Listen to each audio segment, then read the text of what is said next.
Hey everyone, this video is brought to you by our new social network, Spirit Mysteries. Stay tuned to the end to learn more about it. Alas, while lately we've been looking at the chakras, minor and major, soul star and beyond, along with the Kundalini and more, the truth is the chakras truly are only a stepping stone to an even greater awareness. And so today it's time to dive deep into the nature of the light body itself. So buckle up and get ready. And if you haven't yet, make sure to download the free chakra meditation to get the most of your light body experience. Links in the description. Please enjoy the video.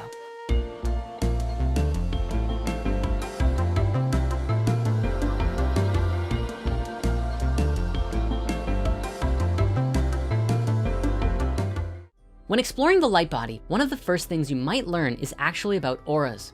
In New Age circles, auras are usually thought to be a kind of energy that emits from your body and follows the same frequency pattern as the chakras, where the root is the smallest body, the physical form, and then the sacral body, solar body, heart body, and so on radiate outwardly around you. Many people claim to see auras, and there are actually techniques that may help you to do so, including unfocusing your eyes on a person or even just putting a hand in front of a black screen. It's not uncommon to see either a colored or white glow around the object of your focus. The aura system mirrors the chakra system almost identically because in a way, it's part of the same system. The aura reflects your energy body on the outside, just as your chakras reflect your energy body on the inside. However, both of these systems weave together to create the human light body, much like how when you put the 7 colors together in light, you get pure white light. The thing is, there are actually many different types of light bodies, reflecting different geometries that can be necessary for different purposes. The most commonly discussed one is the star tetrahedron, but you can have a light body based on any of the Platonic solids. And then there is even the Covenant 486 Merkaba, which is said to be the root of the Tree of Life system itself, and which we explore in our Spirit Medicine Walkers workshop at the end, for those who are interested. For the purposes of simplicity, today we're going to be exploring the original Merkaba that we learned, which is a great place to get started. But before we jump into anything else, there's something we must know. No matter how much you try to understand the light body, Merkabas and chakras through the sacred geometry and logical explanations, it will never be enough on its own. As Drunvalo has explained, there is a missing half of our understanding that is purely experiential and can only be experienced through your own practice when centered with love. As we understand it, the Merkaba is the divine light vehicle used by ascended masters to connect with and reach the higher realms. It is the full extent of our energetic and subtle body that when fully active encompasses our whole self and can stretch out to anywhere between 55 and 72 feet. This particular one is based on the blueprints of Metatron's cube and the tetrahedral energy field, taking the shape of 2 counter-rotating tetrahedrons spinning around the body in line with the chakras up the spine as the axis. And though while it may look like there's only 2 star tetrahedrons, there's actually 3, but the third is overlaid onto the others and is often forgotten about in the meditations. The Merkaba is an extension of our energy field, or our collective energy field, that acts as a vehicle which allows us to move through the different dimensions and frequencies all around us.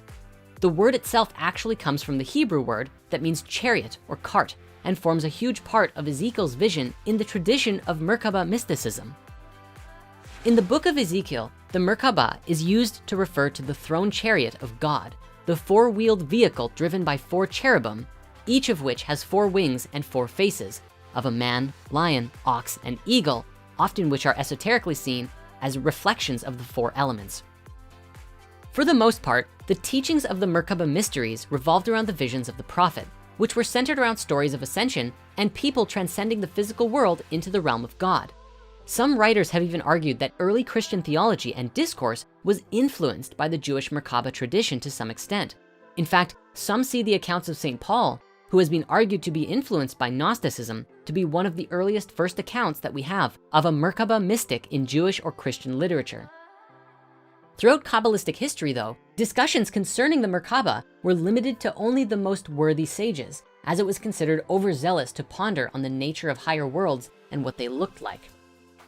In more modern teachings, Melchizedek tells us that the Merkaba can be recreated through conscious breathing and meditations in as little as 18 breaths.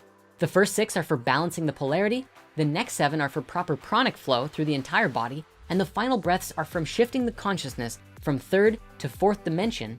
And then finally, the last 3 breaths are for recreating the rotating Merkaba within and around the body. The meditation has a lot of parts though, And while we may animate it one day, if you want to walk through, you can check out Drunvalo Melchizedek's Flower of Life, Volume 2. Ultimately, the first step to creating and remembering your Merkaba is always love. And even Melchizedek explains that a lot of people don't need all of the left brain steps because the right brain, the experience of love, is enough to activate it naturally. To be clear, there are different kinds of Merkabas out there, absolutely. In fact, in one particular plant medicine ceremony at Rhythmia, Thoth appeared in my inner vision and shared with me a different Merkaba than I'd ever seen before. It was octagonal in nature, surrounding my body with a 3-stranded DNA helix spiraling through it and a tremendous volume of rainbow particles shooting out of the bottom and rising up to the top. Wild stuff. That said, I know we talk about the importance of love in this kind of stuff a lot, but it really is the most vital part. Love and connection are the very life and heart of the Merkaba and light body that supports the chakras, as love is said to be the frequency of creation itself. To that end, the Merkaba isn't just a tool or some aspect of you, it is alive and fully a part of you. It's no different than how you have a nose or an arm. The Merkaba light body is what lays the blueprints for the nadis and the axiotonal lines that we've talked about before. It literally is the lines that allow the prana, chi, and energy to flow back into you and out into the universe. Our Merkaba is our connection to the divine. It's what links us to each other and the universe itself. So how does the Merkaba light body relate to the chakras exactly? Well, the 8 chakras that run through our spine actually have duplicates in the space around our body, inside the extended Merkabic field. They're said to look like spheres of energy that vary in size depending on your own size and height, the same as the Merkaba itself. Like the energetic flow system mentioned earlier, they're laid out in the blueprint of Metatron's cube. Each sphere sits on the edge or point of a tetrahedron and are kind of like our chakras twins.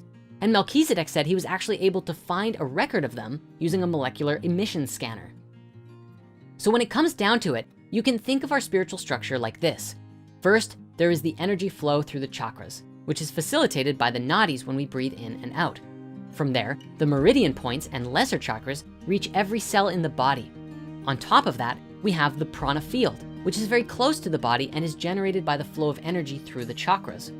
Going up in layers, on top of the pranic field, we have the auric field that extends a few feet around us in every direction and is generated by our thoughts and emotions and energy all working together. This is the realm of the dream time and something that we'll talk about in great detail later on. Guiding and protecting our auric field is another energy field in the shape of the egg of life, the original shape of creation. Once you get past that, you start to get into the realms of light and geometry, and our energy takes on a much more geometric nature that can be influenced by our consciousness.